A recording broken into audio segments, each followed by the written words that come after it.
Papa, can you walk with Yes. me? So you can help me. There we go. Let's see. Swing it this way. Swing it this way, like you're gonna. Good job. Or Good job. swing it this way, like so. You see which way the shoes are I going? threw it. Okay. All right, try it. I think we'll find many gardeners. There you go. Yes. Woohoo! You did it. First try. You did it. Yeah.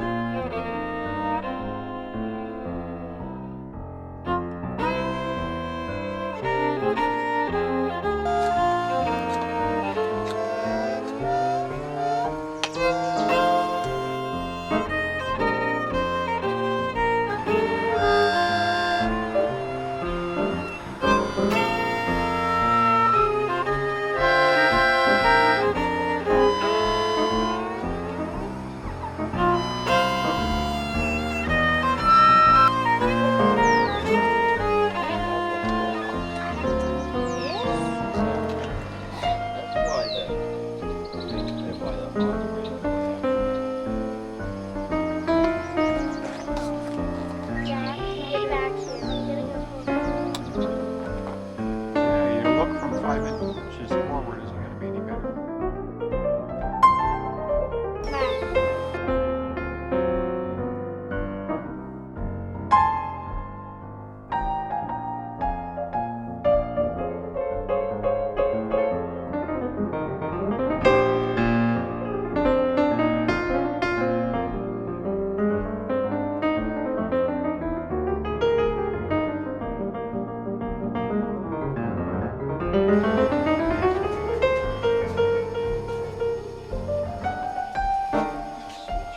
Yeah.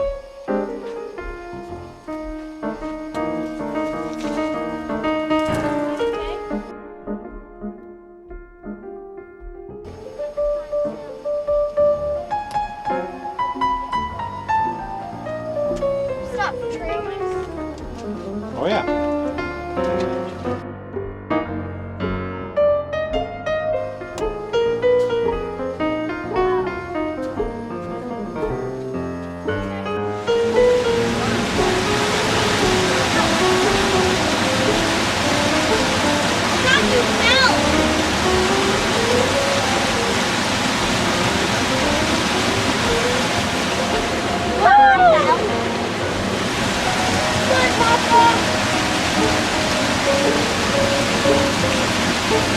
I don't know if you noticed when you were coming down the hill there.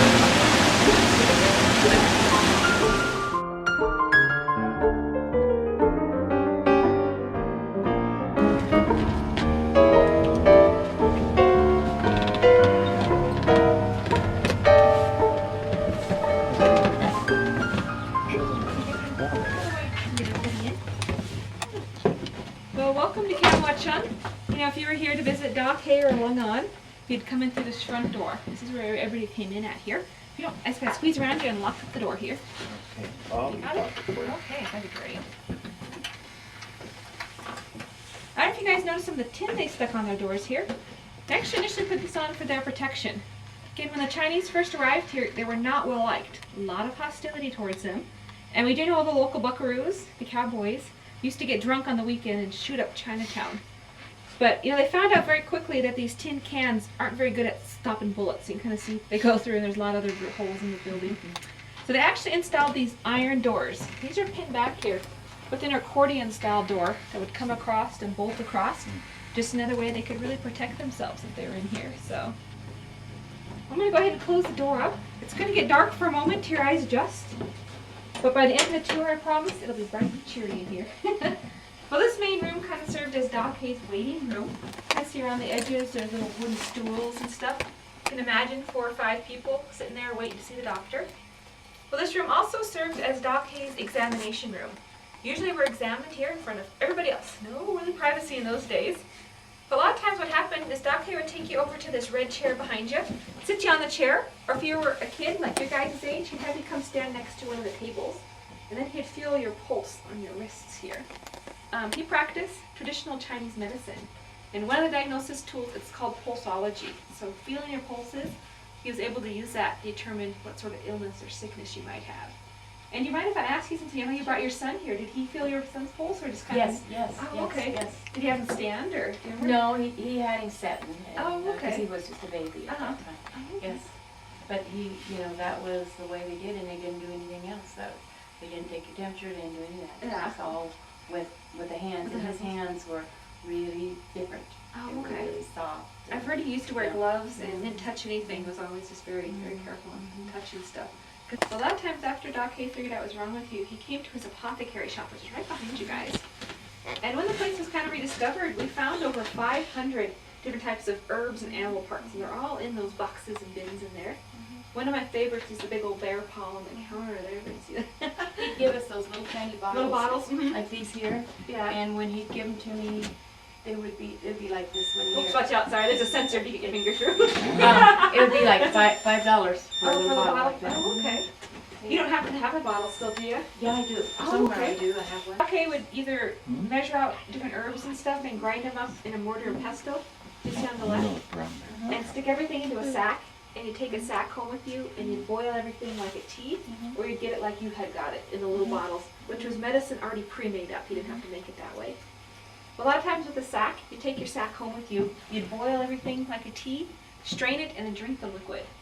And They had us get, they were like socks that you put the tea in Oh, yeah, like a- and boil it. Oh, okay, yeah, a lot of different ways I think it was done, so. But most people that we talked to that came to see Doc Hay said that tasted terrible. It did. Smelled worse. It did. And usually they forced it down their throats, but in the end it always did seem to cure people, so. Also surprised me these guys stayed here because of their families. Haven't really talked about it yet, but both these gentlemen were married with wives and children in China. They never brought their families out here, and never went back after that. But for whatever reason, these guys stayed here until they passed away. Lenron died in 1940. He was 78, and Dr. passed away in 1952 when he was 89 years old. And they're both buried up on the hill in the city cemetery. If you're interested, I have directions back at the entrance. There,